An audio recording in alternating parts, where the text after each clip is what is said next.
This is the 50th Anniversary History Conference in Nashville, Tennessee, October 3rd to the 5th, 2003. The recordings from this conference belong to the public domain, and this is an interview at the History Conference, and the person being interviewed is Grover N. from Oklahoma. Right. Through Alabama. Right. And Grover, will you start with when you got clean and where you got clean? Okay. I came into the fellowship in January of 1986. Coming out of a treatment facility, 30-day, I was picked up by a member that had been bringing an H&I meeting in. So my very introduction into Narcotics Anonymous was through the H&I program. Members in the local area and some towns within driving distance brought us a meeting once a week. This gentleman, Neil H., took me to several different meetings in several different towns a week and to several different H&I meetings, and got me immediately involved in a penitentiary meeting. From that point, I had some confusion because of what the treatment center orientation was, is that you needed to do AA or else you weren't going to make it. And the suggestion of their aftercare was to go into a certain number of AA meetings as well as NA meetings. I found myself on a fence, and a member of Narcotics Anonymous that had some time and some experience gently set me down one day and said, you need to make a decision, because what you're doing is you're standing on a fence. And one of these days, you're either going to jump off one side or the other, or you're going to fall and you're going to land straddle, which is going to hurt. I got a good visual image out of that. And shortly after that, I made a decision and made Narcotics Anonymous my home. In that time period, with me coming out of a treatment center, there was a flood of people being sent into our rooms in Narcotics Anonymous from treatment centers, from aftercare meetings. There was a lot of meetings, looking back in retrospect, that were, I guess you could say they were almost an AA-NA meeting, because of the language, the terminology, and the message that was being given.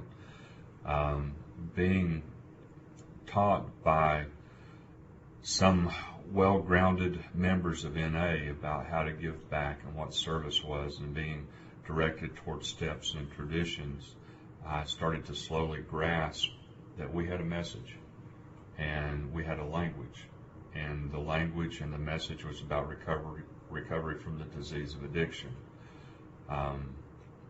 Through working the steps, I learned about the disease of addiction in my life and what kind of role that played.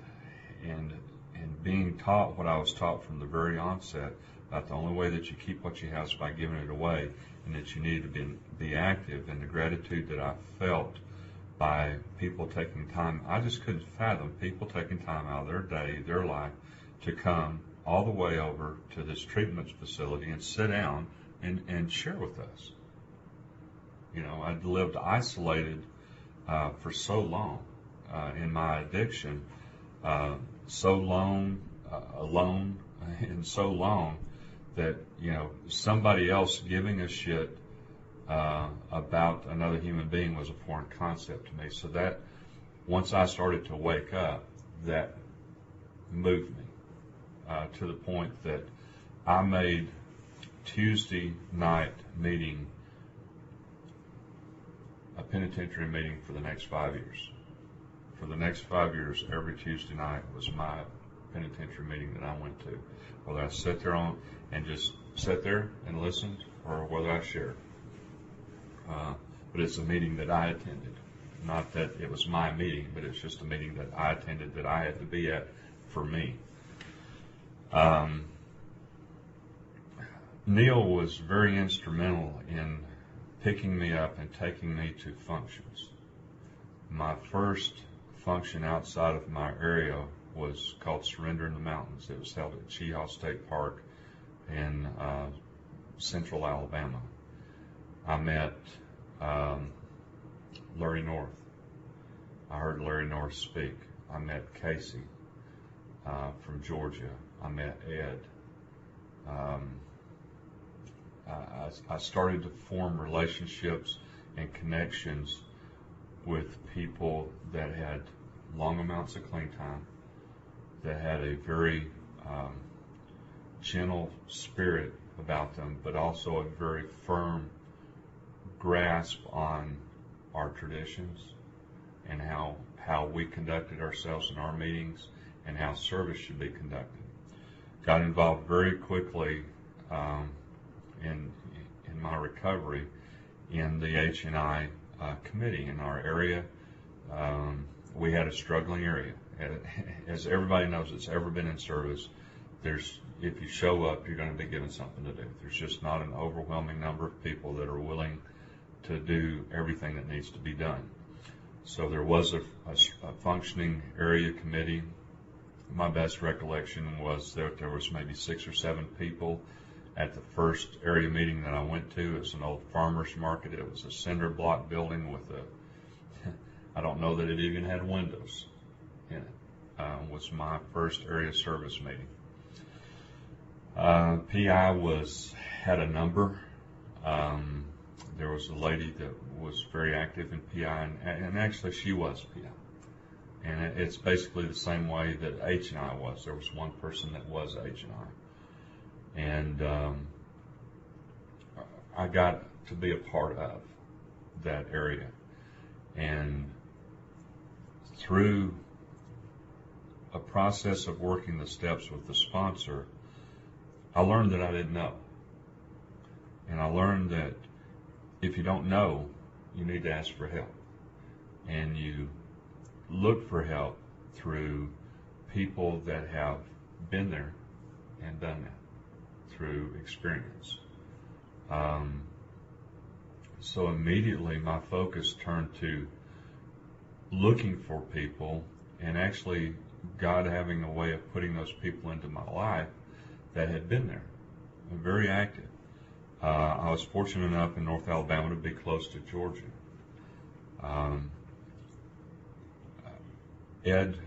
Motorcycle Ed became my sponsor. I became very close to Bo S., to Greg P. So I got to hear all of the stories around the basic text. And one thing that went with those stories was the spirit that accompanied them sharing about what happened, how that all came about, how it was inclusive, that any member that showed up was given something to do, how members held the phone while somebody else typed to the point that somebody's ear was bleeding from having the phone at their ear for so long. And that type of service just overwhelmed me to no end. At that first Surrender in the Mountains at Cheahaw State Park, after Larry North spoke, and he's gone now. He died of another disease, and he's missed, and he needs to be remembered. But I heard the third paragraph of We Do Recover read. And a handful of us from our area took that back. And we got that approved to read in our meetings, in our groups in that town, in Huntsville. And then it became adopted by the area, and it spread through our region. And it had a special place, and still does for me, because those words ring true. And it's the essence of our disease. To me, it sums it up in a real short paragraph. I started to form relationships with people that had been here for long periods of time. We had problems in our meetings, with the meetings being flooded by treatment centers, aftercare facilities, and I don't think they did that to intentionally harm Narcotics Anonymous, but they did that in order to help themselves. You know, it was a good selling point. You know, we've had so many people go through here, and we got so many people that are still sober/clean today, and they use the fellowships at large in order to facilitate that. Well, what we ended up with is a bunch of cross-addicted, poly-addicted, you name it. To the point that one night I said, I'm Grover, I'm an alcoholic addict welder, and we just kind of got down to the meat of what the problem was, and it was a fight. It was a struggle for our message and for our language. We brought people up because we knew that we didn't know, and we wanted help, so we asked for help. And the people from Birmingham and Georgia came readily, drove. They paid for their gas. They paid for the wear and tear on their automobiles. They took their time to drive to Huntsville and our area to help us. And Thule and Susie and Mike and Ed and Greg and other people came when they were asked. There was never, no, I'm busy, or maybe next time, or we'd like to, but it was, sure, when do you need us? And slowly, through education,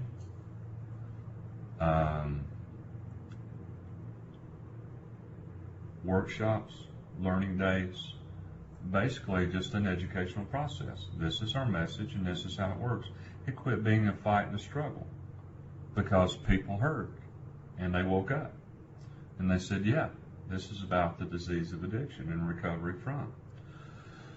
And through that process, a lot of us formed very close personal relationships with these people. Bill Brooks, very instrumental. Bill was a very controversial person during those times too, because Bill attended AA meetings and he went to the roundups, and so he had some opinions, and I truly believe that if it wasn't for Bill today, I wouldn't be here. Because when I was in that treatment center, Bill Brooks is the one that pissed my ass off so bad that I said, by God, I'm going to stay clean just to show you. And Bill and I formed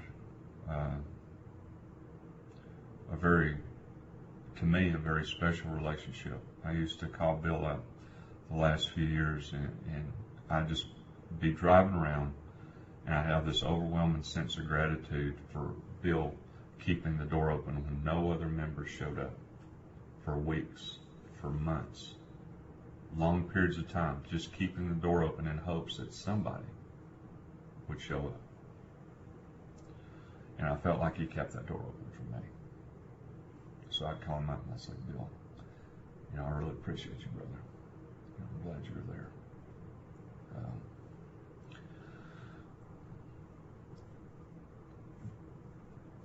Somewhere in that point of time, Bill and Greg hooked up and started they may have had a long-lasting relationship prior to that, but I started to notice a relationship between Greg P. and Bill on I believe it's a sponsorship basis.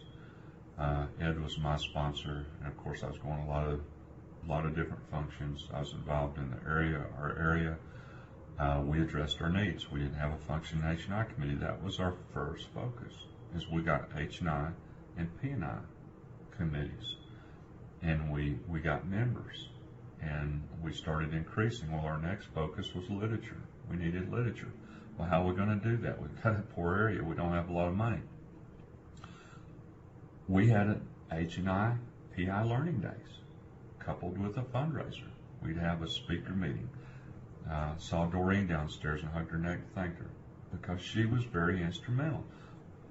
In 86, 87, 88, there's no telling how many times Doreen came to North Alabama to help us to raise funds.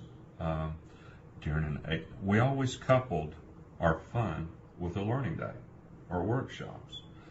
And we never just depended on the people from our group or our area. We always looked outside. It's kind of like, prophets without honor in their own country. And a lot of times you might could say something in your group, but he could walk into that same group and say the same thing, and they'd listen to him, but they wouldn't listen to you. If you know what I mean. I don't know why that works that way, but that's just how it works. So that's what we did. We invited those people to come in. Doreen showed up. She shared, and I shared with her down there that first fundraiser that she helped us with for H&I.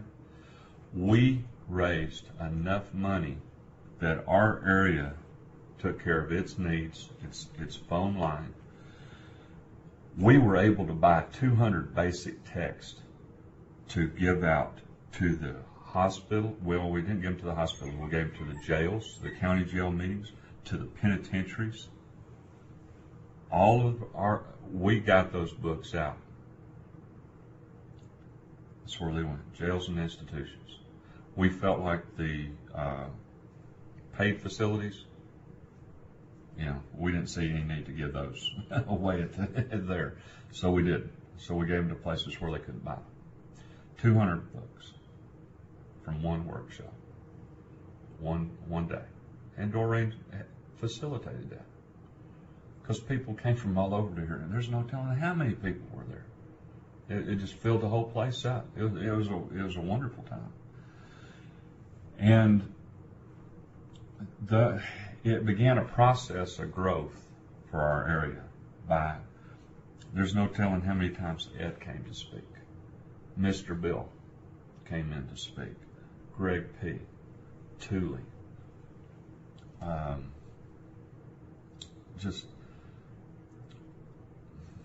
I guess for lack of a better word, all the giants in our corner of the universe came in and poured their heart out and helped us with our message. You know what? Our message got real clear. And our meetings went from one meeting in Huntsville, Alabama, to where we had 4 groups, to where we had a marginally functioning area, to where we had area meetings that there were 10, 15, 20 people. And yeah, sometimes it's almost a fist fight because you had so many damn personalities, but they were there to fight, so what the hell. Everybody had their thing that they wanted to get done, but on the whole, we functioned as a team and as a unit. There wasn't always a fight or controversy. We got business done, and we had our priorities: H&I, P&I, and then the rest. So that's kind of where I came from, being brought up around people, and I'm going to term this as spiritual service. People that gave without asking anything in return. People that allowed God, as they understood Him, her, it, whatever, to work through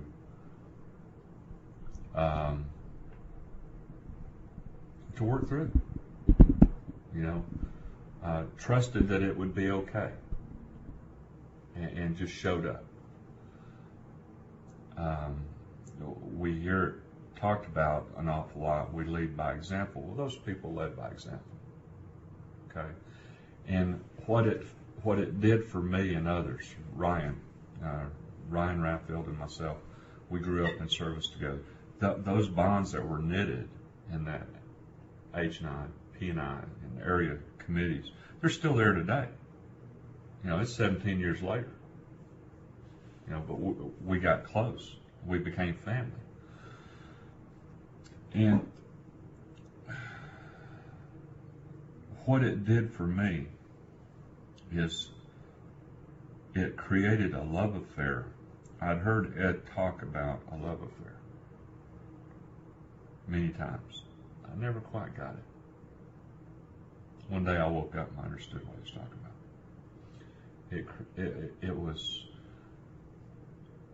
the overwhelming sense of gratitude for what I'd been given.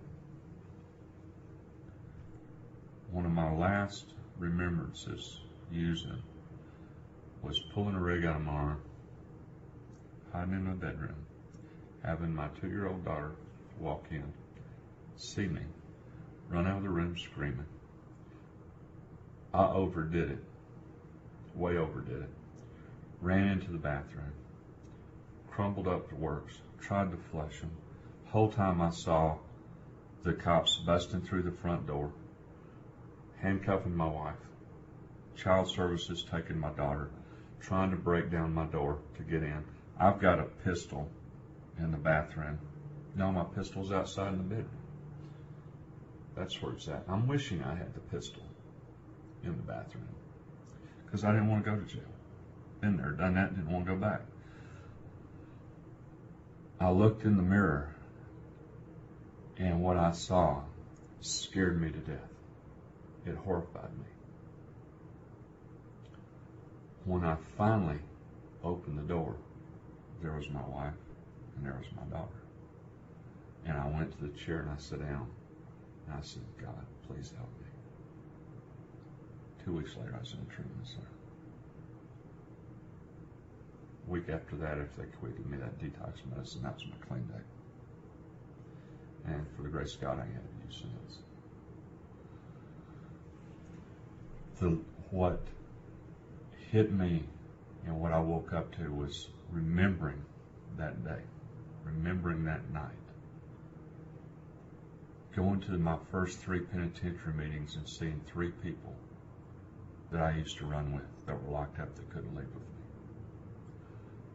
Being in a meeting one night and coming in the next night, and the boy I hugged on the front porch went home and committed suicide.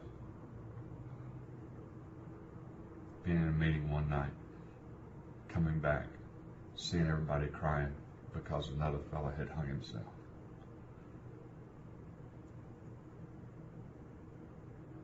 Turning on the TV and seeing one of our members being hauled into jail because he had shot through the door of the dealer's house and shot him, and the cops had chased him all over town. He was shooting through back at him, and they finally wrecked his car and hauled his ass to jail.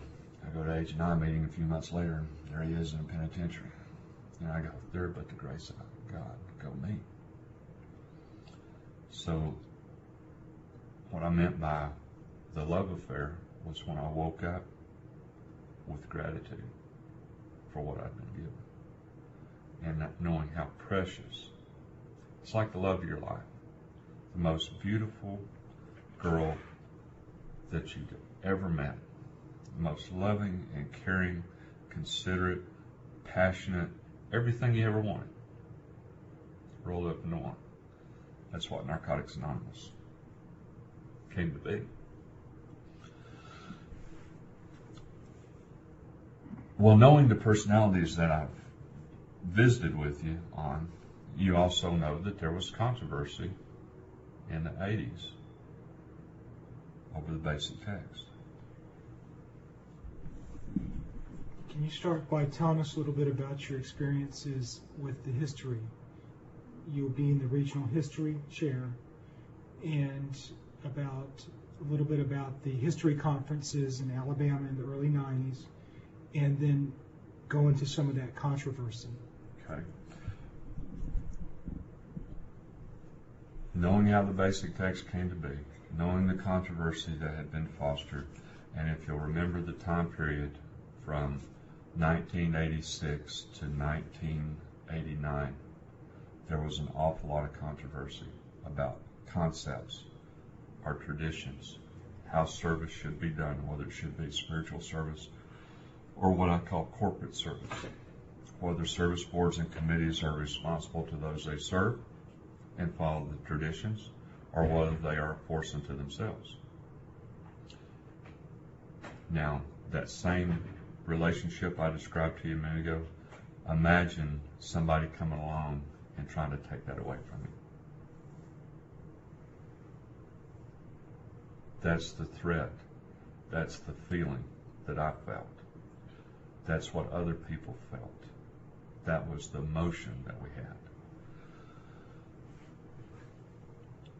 I made a trip to Georgia with a thought.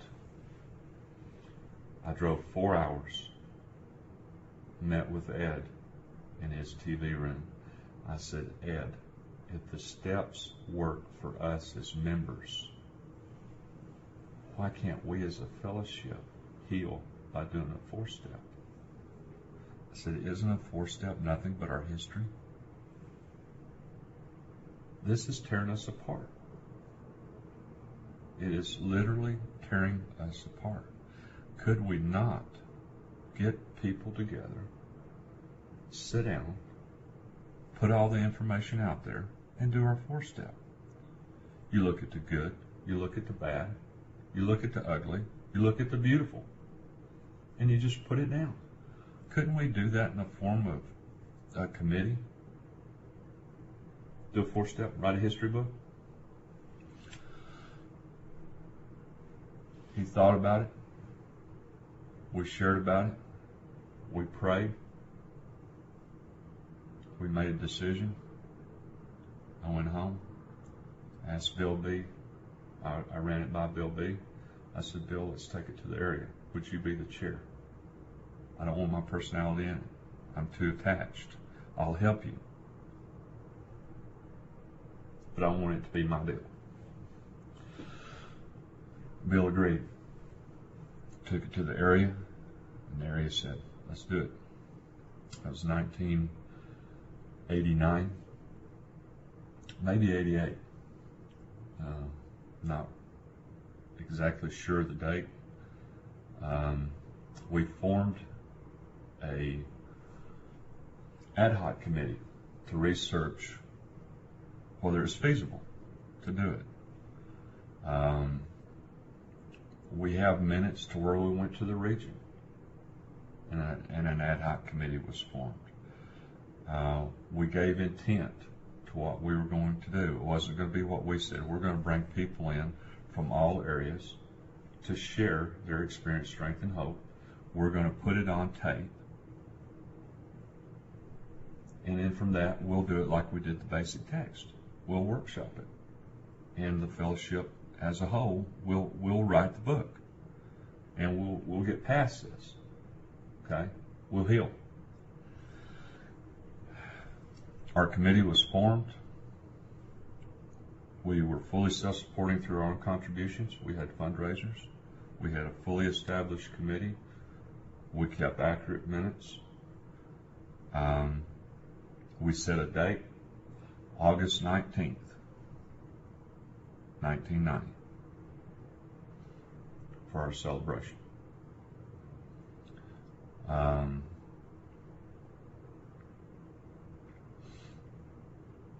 Flyers were done, fundraisers were held, word went out, agenda was set. At our first celebration, and it was a celebration of NA history. At our first celebration, we had on the panel Greg P., Board of Trustees, very active in the World Service Office, right there arm in arm with Jimmy for years. Knew it intimately. Bo S., World Lit Chair. Probably the spearhead and the reason we have a basic text to begin with, because while other people were talking about it, Bo did it. God used Bo as an instrument. Might as well say he's kind of like a David. Somebody had to stand up and slay the dragon while people were talking about it. Okay? Bo is not intimidated, and if you know Bo, you understand where he's at. It's not a matter of fear. It's a matter of faith and action. Okay? So Bo was on that. Joseph P., Jim Miller. Those are the people that surrounded the efforts in the basic text that we could pull together. We set up, we brought in copiers. We set up an archive room where we brought in just tons of archives. People were able to bring them in, all the different literature from the whole timetable. Coffee cups, t-shirts, flyers. And we set up a display room, an archive room. in that, we also set up computers and a copy machine, and we were busy. History is not, I think, it is what can be documented. It is not somebody's opinion. It is what you can physically document and back up with recorded events.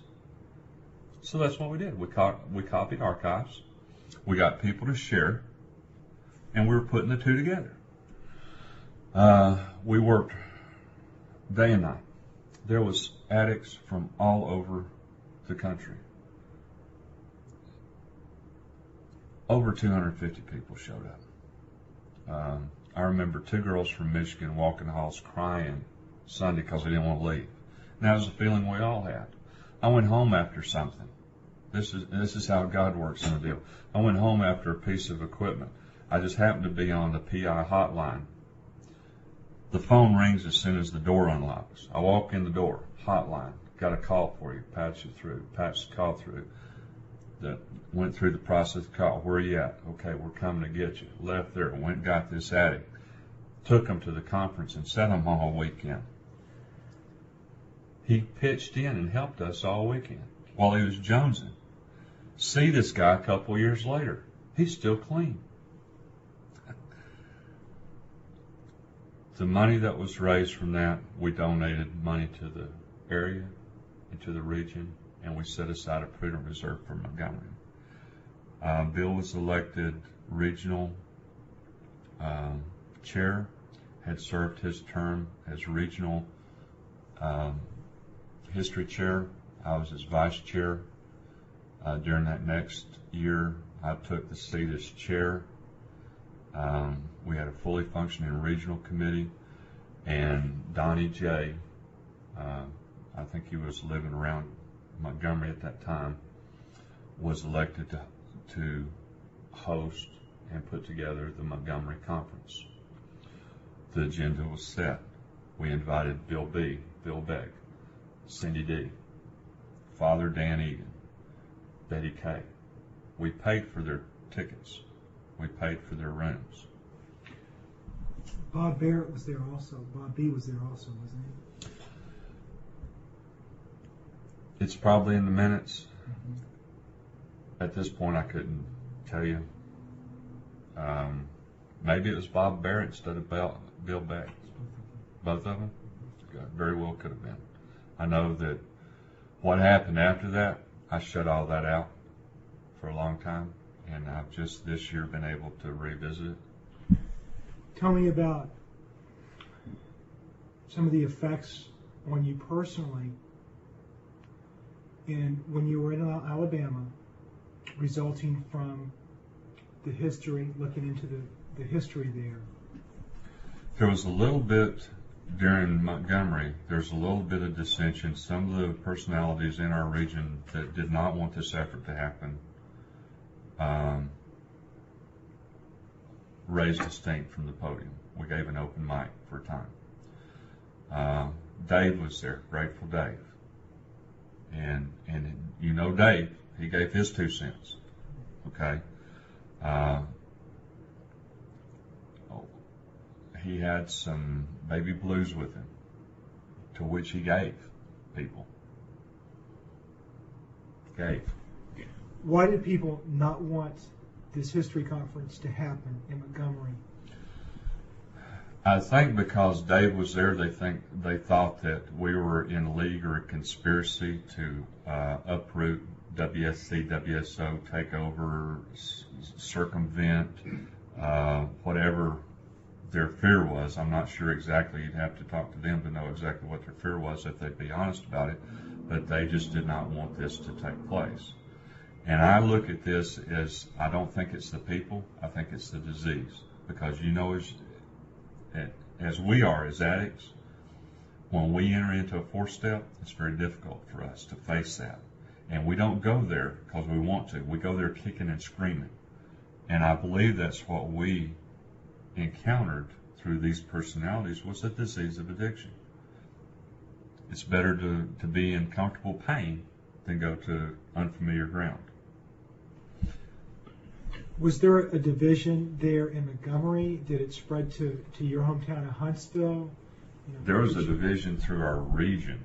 There was a major effort made to discredit us as a committee and some of us as individuals by individuals coming in from out of state, going to different areas in different groups, telling things that were not true. Nobody came to me as a chair and asked me any questions pertaining to any issues that they may or may not have had with the committee or with the effort. Nobody came to Bill and asked him as a person or as a member or as a recovering addict any questions relating to issues, concerns as us as a committee or as a person. They didn't ever do that. What happened was people from outside of our state, inside our state, went to areas within our state and started their own personal campaign of destruction. Okay. We made a decision that we were not going to fight that. We made a decision that if that's what they wanted to believe, then we're going to trust God. And if it comes down to it, the area, and they vote to shut it down, then, they vote to shut it down. But we're not going to play that game. So we continued doing what we were going to do. Billy Allen from Pennsylvania, I guess my first bitter taste was when he tried to, what I consider, jump ahead. Since this was planned and he was aware of it, he set Allentown up to be the first. I went with another member to Allentown. It was a small gathering. There was some decent information, but there was, as I remember it, there was also a lot of conflict. So it's the best thing that I got from it. Madison, the spirit there, anybody that was there will tell you that it was thick. And a lot of good things happened there. Montgomery, it was special. It was our 38th anniversary as a fellowship. I know Father Dan wasn't a member, but as a human being, he poured his soul out and helped us as addicts for years. And to meet him in his spirit, something I'll never forget. To listen to Betty share and Cindy and Bill and the different people share, it was a wonderful experience. Donnie and his committee did a great job. Our participation wasn't as it was in Madison. And I think that's from what was going on in our region. We had well over 100 people, but we didn't have 300. Grover, will you share on how this affected your recovery and how it changed your life? After Montgomery,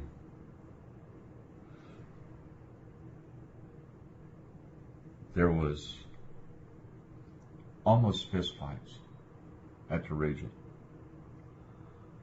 And as a member yourself, we don't like to live in controversy.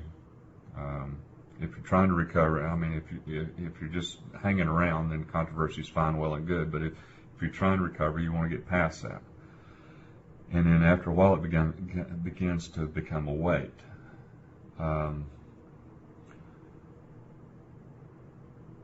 I personally bought 200 Baby Blues from Grateful Dave. I understand and understood Dave's message. Fellowship owns the lid.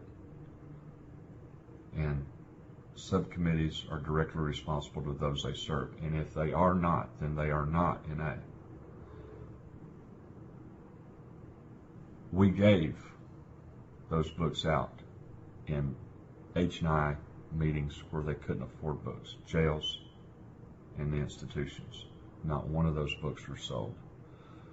People said that we were producing the books, buying the books, and selling the books and getting rich. Dave sold the books for what it cost him. And sometimes he gave them away. I know. I asked him. I went to the source. I sat down and talked with him. Okay? I sat with him and talked to him. Dave's heart was in the right place. Was in the right place. All of these were back to the love affair. You got somebody trying to pull you away, trying to separate you. You got the concepts going on. Okay, you got the Fight Over Our Lit, third edition revised, third edition revised, the fourth edition, the fifth edition, all this, and there's so much animosity, so much anger that, and then you take the region on top of that, it took a toll on me. When I went to Gadsden, or maybe above Gadsden, to a regional meeting, and the same individual started in and kept on. And I finally just got up and walked out of the room, and he followed me out and was spitting in my face in the parking lot, threatening to beat my ass. I was just standing up against the car, shaking my head. Could not believe what was happening. Just totally drained of emotion at that point. When some other members grabbed him by the arms and pulled him off and pulled him away. And I thought, thank God I got a little recovery today, because if this had been a few years ago, I'd shot the son of a bitch.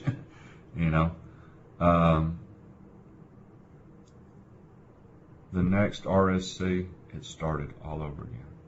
They tried to impeach our chair. They tried to impeach our co-chair.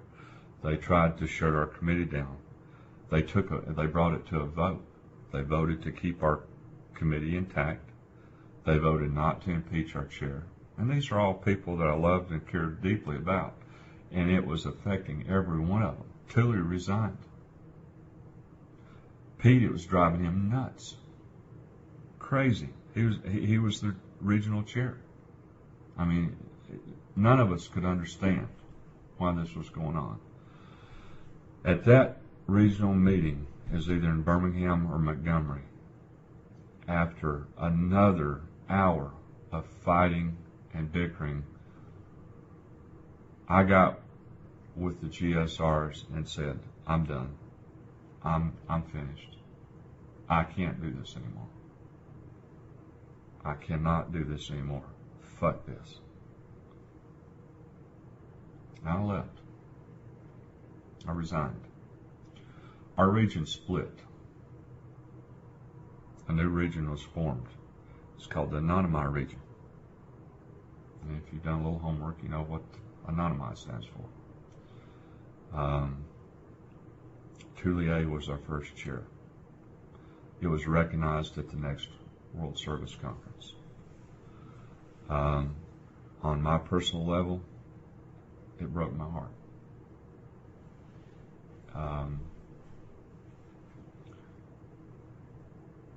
I quit talking to my sponsor. I quit being involved in area regional service. I took a job out of state, and I reverted back to old behavior. I ran. I didn't know how to deal with the pain. I couldn't look at you in the face and say it's okay, because it wasn't okay. It just wasn't all right. I ended up divorced in another state, acting out on old behavior, using women to change the way I felt about me. I didn't get loaded, but I used something outside of myself to change the way I felt about me, but it didn't fill the hole. It didn't work. So I ran a little bit further, from Memphis to Oklahoma. Ended up in a real self-destructive relationship. The one thing that Bill instilled in me years ago is he looked at me and he said, Grover, you're going to have to learn how to live outside of these meetings. Because for the first year, I think I was in a meeting every day, sometimes 3 on Friday, sometimes 2 on Saturday, every week. And I lived in meetings. And Bill pulled me aside one day and he said, one day you're going to have to live outside these meetings. And you know how we do it. We always take things to extremes. There's one thing, in my opinion, you can't do, and you can't con a con. And I could not at that time palate what was going on. I didn't want to think about WSO. I didn't want to think about the WSC. I didn't want to think about the conference agenda report. I didn't want to think about service. What I wanted to do was live and have peace. Because my lover had been destroyed. My relationship was destroyed through that process.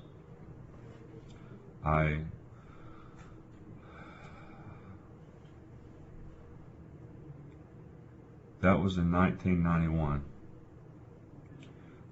Bill and Ryan and Bo were the only people that talked to me without judgment, that let me be who I was without trying to impose some judgment or looking at me like I had pissed all over them, that loved me anyway. And no matter what was going on, Billy Russell was another member in North Alabama that couldn't be conned and wouldn't accept half. You either followed the traditions or you didn't. When my wife left in 97 and I was sitting there in an empty house trying to find my kids, 2 o'clock in the morning, Billy had been ostracized from the meetings in Huntsville because of his beliefs. He was dying of hepatitis C. He was alone. I picked up the phone and called Billy.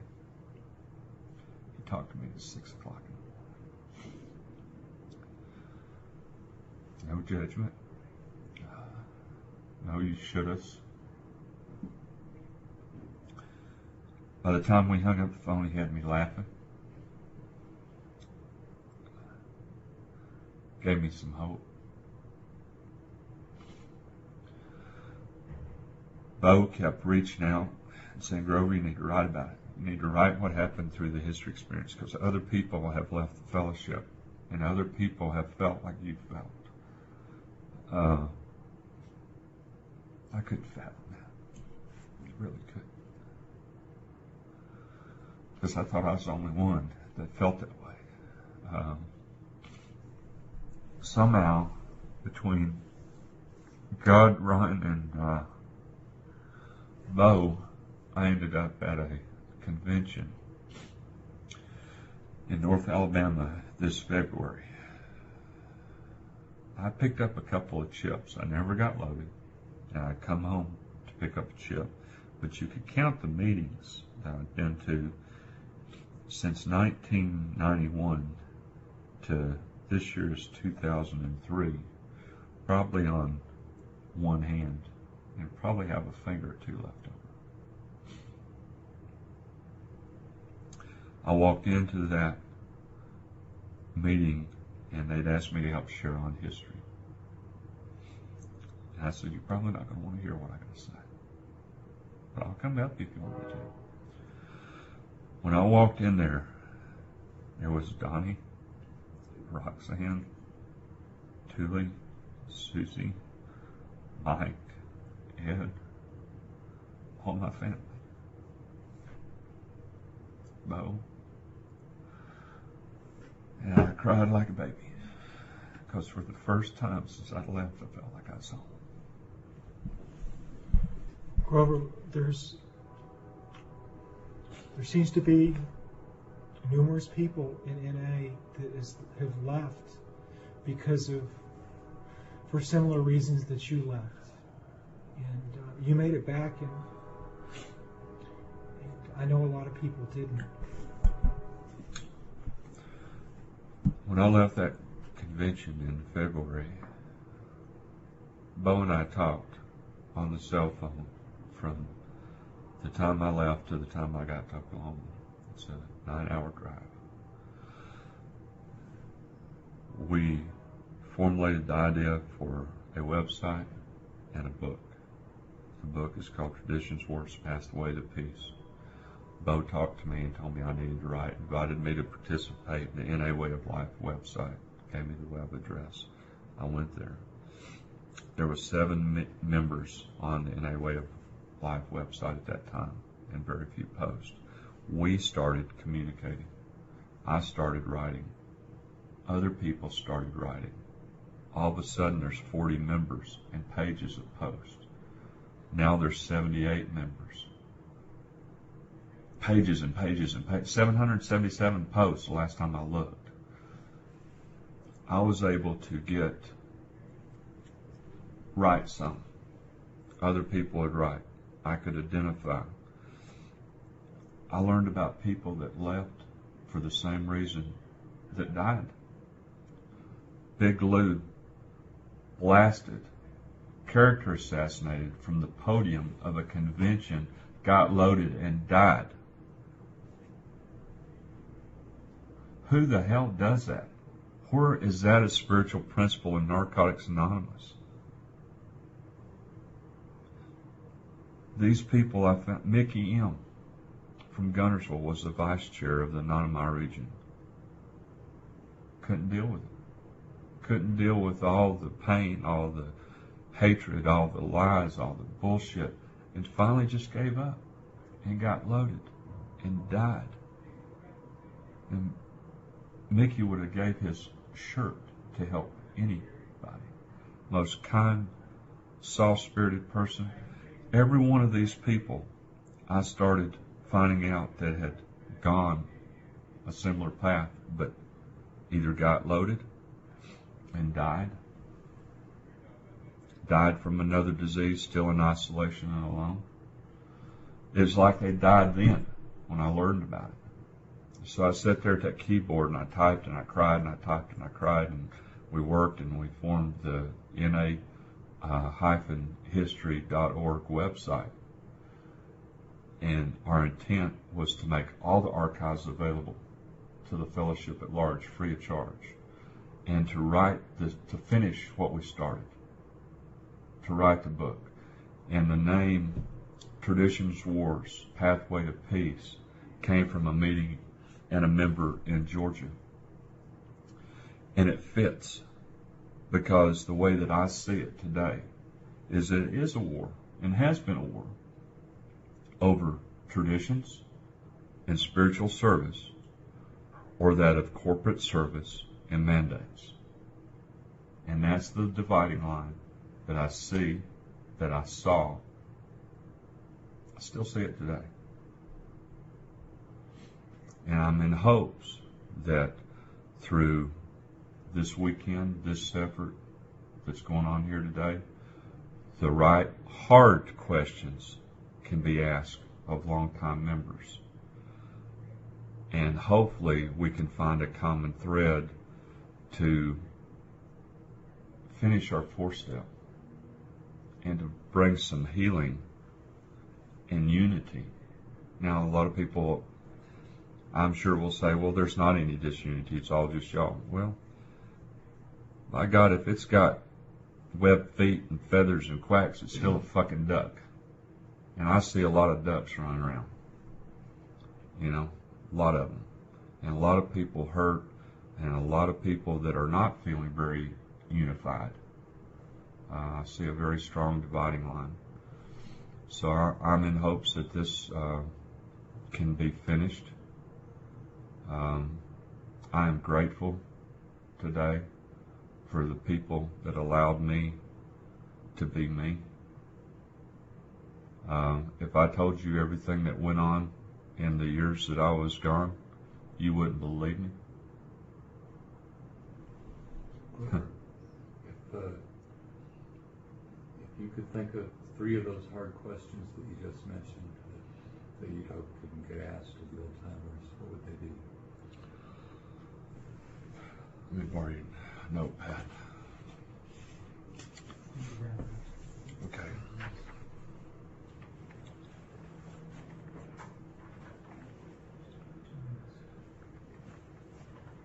Should the traditions guide the fellowship? Do service boards, committees serve the fellowship, and should they be responsible to those they serve, and if so, how? Should all service boards and committees be financially responsible to those they serve? Do you feel that NA will ever come together as a unified fellowship? Has it ever been unified? Has it? Just think of our last speaker, with Jimmy Kay in the office. I believe that was a huge riff. What's it going to take for all interested parties to come together and work for a common good, and for us to function within our traditions and steps as a fellowship, and for those service boards and committees to be directly responsible to those they serve, and financially responsible as well? Thank you. Thank you, Grover.